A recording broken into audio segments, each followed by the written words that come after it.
আমাকে করতেছে, আমি ওকে করছে, এটা তো স্বাভাবিক হতেই পারে। চাইতো আমিও যাইতাম, মানে আপোষেই যাইতাম, দুজনে একসাথেই যাইতাম। অনেকবার করছে, আমার বাসায় করছে অনেকবার। একটি এনজিও থেকে 50,000 টাকা লোন নেন এই নারী।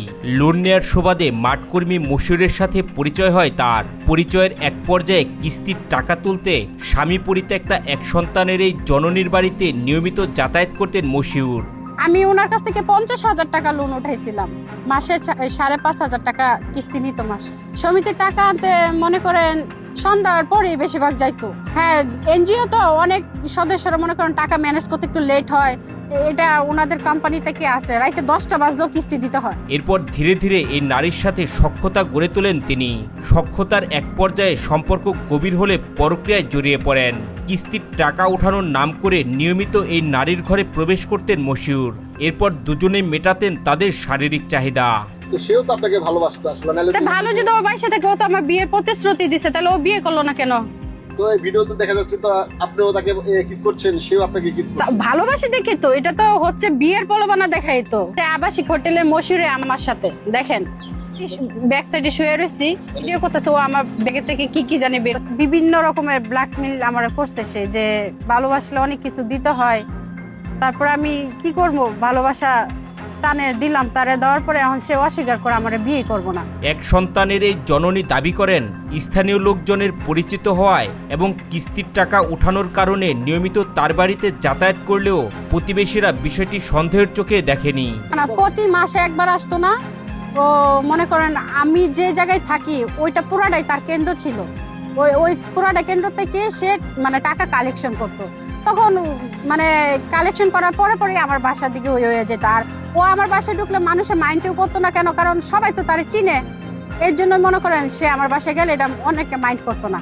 এই সুযোগটাই কাজে লাগিয়ে নিজের ঘরের ভিতরেই অসংখ্যবার শারীরিক সম্পর্কে জড়ানোর পাশাপাশি মশিউরের বন্ধুর বাসাসহ বিভিন্ন আবাসিক হোটেলে নিয়ে যেতেন তাকে।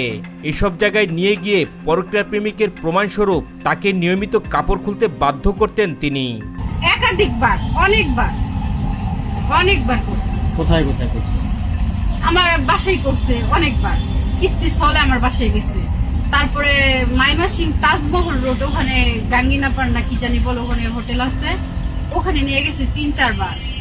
আরো বিভিন্ন জায়গায় ওর বন্ধু বান্ধবের বাসা, ওর অফিসের এক কলিগ আছে, ওনার বাসায় নিয়ে গেছে। পরক্রিয়া প্রেমিকের সাথে কাটানো অন্তরঙ্গ মুহূর্তের সেই সমস্ত ঘটনার ছবি ও ভিডিও তার মোবাইলে ধারণ করে রাখতেন বলে জানান সীমা নামের এই তরুণী। এই যে ছবিগুলা, আপনাকে কিস করতেছে এমন সময় ছবি দেখেছেন? জি জি জি, মশিউর ছেলের নাম। তো আপনার সাথে যখন শারীরিক সম্পর্ক করেছে তখন কি ভিডিও আছে কিনা? জি, ভিডিও আছে। এগুলো তো আর দেখানো সম্ভব না, ওটা আমি এখন দেখাবো না, কিন্তু প্রমাণ কার্যক্রমে আমি দেখাবো, এখন দেখাবো না। নেক্সট প্রমাণ ছবি দেখাচ্ছি, দাঁড়ান। আরো প্রেমিকের মধু খাওয়া শেষ, এরপর চিরাচরিত সেই গল্প। বিয়ের জন্য প্রেমিক মশিউরকে চাপ দিলে এক সন্তান সহ বিবাহিত মেয়েকে সে কখনোই বিয়ে করবে না বলে সীমাকে সাফ জানিয়ে দেন। এখন সে যে তো আমার বিয়ে করবে না, ভালো কথা, তাইলে সে আমার ইজ্জত নষ্ট করছে, তাহলে এটা একটা ধর্ষণের মধ্যে যায় না? সে কেন আমাকে তাইলে বিয়ে করবো না, তাহলে সে কেন আমাকে ই করতো? তার যদি এত মেয়ে করার মানে মেয়েদেরকে এডিট করার ইচ্ছা, তার চাহিদা এত, তাহলে যে কোনো জায়গায় যায় 500-1000 টাকা দিয়ে সে থাইকে ইয়ে করতো। সে আমার জীবন নষ্ট করলো কেন? আমি কি টাকার বিনিময়ে তার কাছে গেছিলাম? বলতো যে আমার আর একটু সময় দাও, 2 মাস সময় দাও, 1 মাস সময় দাও, আমি একটু সেটেল হয়ে আমার পরিবারকে বুঝাই, আমার পরিবার মাইনা নিব না, তোমার বিয়ে হয়েছে, বাচ্চা আছে। তা আমি বলতাম যে জিনিস পরিবার মাইনা নিব না, তো সেই জিনিসের সাথে সম্পর্ক কেন করলা? তোমার তো এটা বোঝার উচিত, আমি একটা ম্যারিড মেয়ে, আমার একটা বাচ্চা আছে, তুমি বিয়ে করো নাই, তোমার তো জানি না শুনে পাটা ফালাইবা উচিত ছিল। পরে বলে যে আমি তো তোমার মন থেকে ভালোবাসি। আমি বলছি তাহলে তুমি তোমার বাবা মাকে রাজি করো।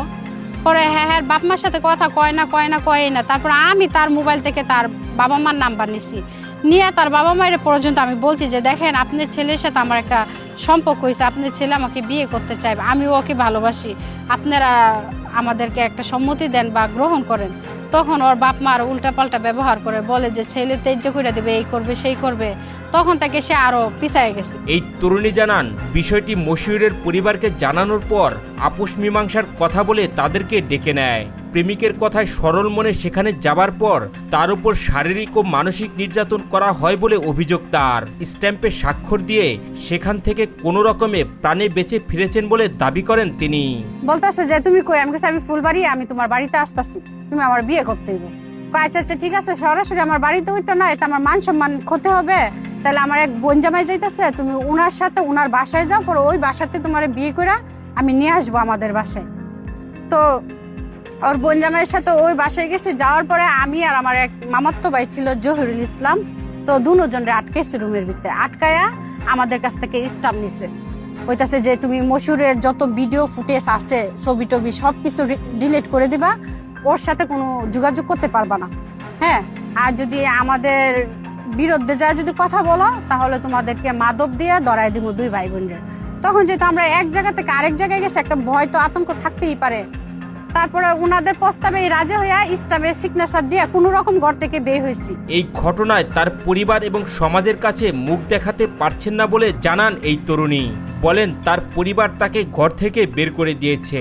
এই ঘটনার সুষ্ঠু বিচার দাবি করে এই তরুণী বলেন, যারা ভাইরাল হয় একমাত্র তারাই সমাজে ন্যায় বিচার পায়। মেয়ে যদি ইচ্ছাকৃতভাবে একটা ছেলের যদি সবকিছুই দেয়, বা আমি সবকিছু আপনার উজাড় করে দিলাম, আপনি যদি ভালো হয়ে থাকেন, সঠিক হয়ে থাকেন, আপনি কেন আসবেন আমার কাছে? আপনি তো এটা দ্বিধাবোধ লাগবে যে এটা দেহ ব্যবসায়ী, এটা একটা খারাপ মেয়ে, ওর কাছে আমি যাব না। আপনি কেন আসলেন? দিন শেষে দেখতেছে সমাজে যারা ধর্ষণ মামলা করতেছে তাদের উপরে আঙ্গুলটা তোলা হচ্ছে যে চামড়া ব্যবসায়ী, মানে এই ব্যবসায়ী মানে খারাপ, এই সে এটা এটা। এই যে প্রিয়াকাণ্ডে নিয়ে যে বলছে, প্রিয়াকাণ্ডে সুন্দর যে দেখা বলছে যে ও খারাপ, ও খারাপ মানছি, ঠিক আছে, খারাপের কাছে কেন আসে? লাইলা বয়স হোক আর যাই হোক, ও লাইলার কাছে মামুন কেন যাবে? মামুন তো অবশ্যই স্বার্থের জন্য গেছে। তাহলে তা আমার কাছে যে মশুরে আসছে, তার তো লোভ লালসা ছিল, ওদিকে তো আমার কাছে আসছে। তা আসার পরে এখন তার স্বার্থ শেষ হয়েছে, এখন সে আমার বিয়ে করবে না, এখন বলে আমি খারাপ। আমি খারাপ, বাংলাদেশের সবচেয়ে নিকৃষ্ট মানুষ আমি, সে আমার কাছে আসলো কেন? আমি ওইটার বিচার চাই। এদিকে পরক্রিয়া প্রেমিক মশিউরের এসব প্রতারণা মেনে নিতে না পেরে আইনের আশ্রয় নেন এই তরুণী।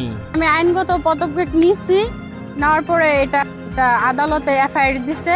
তো এফআইআর ও 3 মাস জেল খাটছে, 3 মাস জেল খেটে বের হয়েছে। আমি যথেষ্ট পরিমাণ মানে সত্যতা থাকার পরও কিভাবে জামিনে এত তাড়াতাড়ি বের হয়ে গেল, এটা আমার 1 নম্বর জানার বিষয়। আর সে জামিনে বের হয়েছে ভালো কথা, আসামিও কিন্তু জামিন পেতে পারে। সে জামিনে বের হয়েছে, কিন্তু জামিনে বের হয়ে তো সে আমারে সুস্থ রাখতেছে না। হ্যাঁ, ডিএনএ পরীক্ষা করা হয়েছে, আমারও হয়েছে, ছেলেরও হয়েছে। এখন মানে চার্জশিটটা এখন আসতেছে না, একটু নাকি লেট হবে। আমার আয়ু বললো যে একটু লেট হবে চার্জশিটটা আসতে। আজকে 3-4 মাস হয়ে গেছে, এখনো চার্জশিট আসে না। আমি তো জানি 90 দিনের মধ্যে দিয়ে দেয়। এখন ওখানেও ছেলের পক্ষরা কিছু করছে কিনা আমার জানার বিষয়, ওরা তো অনেক টাকা লাভ। এক সন্তানের এই জননী দাবি করেন, মশিউর সবকিছু ভুলে তার কাছে ফেরত আসলে তাকে নিয়ে সুখে শান্তিতে সংসার করতে চান।